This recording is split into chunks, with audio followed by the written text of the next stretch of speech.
बूढ़े व्यक्ति ने जंगल में एक घायल बंदर पाया और दयालुता से उसे घर ले आया। उसकी देखभाल में बंदर की चोटें जल्दी ठीक हो गईं। बूढ़े को पता नहीं था कि वह साधारण बंदर नहीं बल्कि पौराणिक देवता है। प्राचीन ग्रंथों में कहा गया है कि जो दिव्य बंदर से मिलता है उसकी किस्मत चमकती है और धन की वर्षा होती है। सचमुच 5 साल पलक झपकते बीत गए और जो बूढ़ा कभी गरीब था वह अब महान व्यक्ति बन गया जिसे दूर दूर तक लोग जानते थे।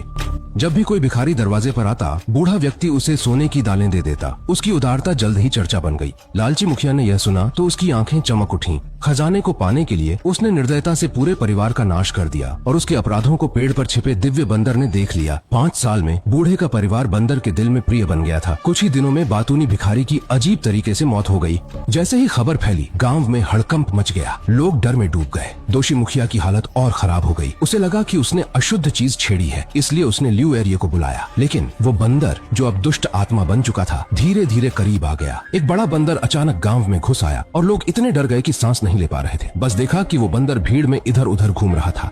उद्देश्य था उस व्यक्ति को ढूंढना जिसने जीवन रक्षक की हत्या की थी। जब स्पष्ट हुआ कि यह घिनौना काम गांव के मुखिया ने किया है, तब वह शराब के मटके में छुपी भुनी मुर्गी से ललचाया। वह लार टपकाने लगा लेकिन स्वादिष्टता तक नहीं पहुंच सका। अपनी जान बचाने के लिए डरपोक मुखिया ने मशहूर शिकारी ल्यू एरिये को बुलाया। उनकी बारीकी से जांच के बाद मृतक के आसपास सूखे घास पर संदिग्ध निशान मिले। अपने अनुभव के आधार पर उन्होंने तुरंत इन रहस्यमय हत्याओं का कारण समझ लिया।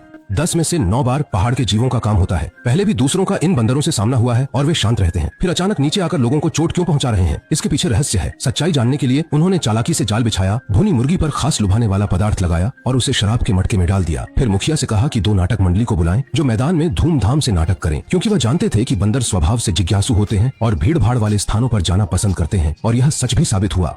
नाटक शुरू होते ही चंचल बंदर बेचैन होकर प्रकट हो गया। जैसे ही वह शराब के मटके में रखे भोजन से ललचाया, एक अप्रत्याशित घटना हुई। आप लोग क्या कर रहे हैं? मेरे दादाजी की मौत हुई है और आप सब नकल कर रहे हैं। इसका क्या मतलब है? हाल ही आए युवक को खतरे का अंदाजा नहीं था और वह जोर से लोगों को डांटने लगा, जिससे योजना बिगड़ गई। खाने के आकर्षण में डूबा बंदर जाग गया और गुस्से में शराब का मटका उठा लिया, सरपंच के सिर पर रख दिया। वहां मौजूद लोग यह देखकर डर कर भागने लगे, लेकिन बड़ा बंदर मुखिया के पीछे ही रहा। अच्छी बात यह हुई कि ऐन मौके पर दूसरे साहब ऊपर से कूद कर आए और पहले से तैयार पिंजरे को चालू कर दिया, जिससे गुस्से में बंदर को कैद कर लिया। कितनी बड़ी दुश्मनी है। क्या इतना जरूरी था? वही तो हत्यारा है, तुमने उसे मार दिया। हत्या ने देखा कि सामने खड़ा बूढ़ा व्यक्ति साधारण नहीं है, इसलिए बंदर ने जादू का सहारा लिया ताकि लोग देख सकें कि कैसे सालों पहले उनके जीवनदाता परिवार को मुखिया ने बेरहमी से मारा था। ये देखकर दादाजी को समझ आया कि इस घटना के पीछे की वजह क्या थी और मुखिया की टोली ने कितने अनैतिक काम किए थे। इसमें कोई आश्चर्य नहीं कि उन्हें इसका परिणाम भुगतना पड़ा। जैसे ही उन्होंने यह कहा, बंदर ने भेड़िए को चीरकर सरपंच की ओर छलांग लगाई। इस बार एक तरफ खड़े दूसरे बाबा ने मदद के लिए हाथ नहीं बढ़ाया, बस ठंडे मन से देखते रहे कि कैसे सरपंच को बंदर ने पकड़ लिया।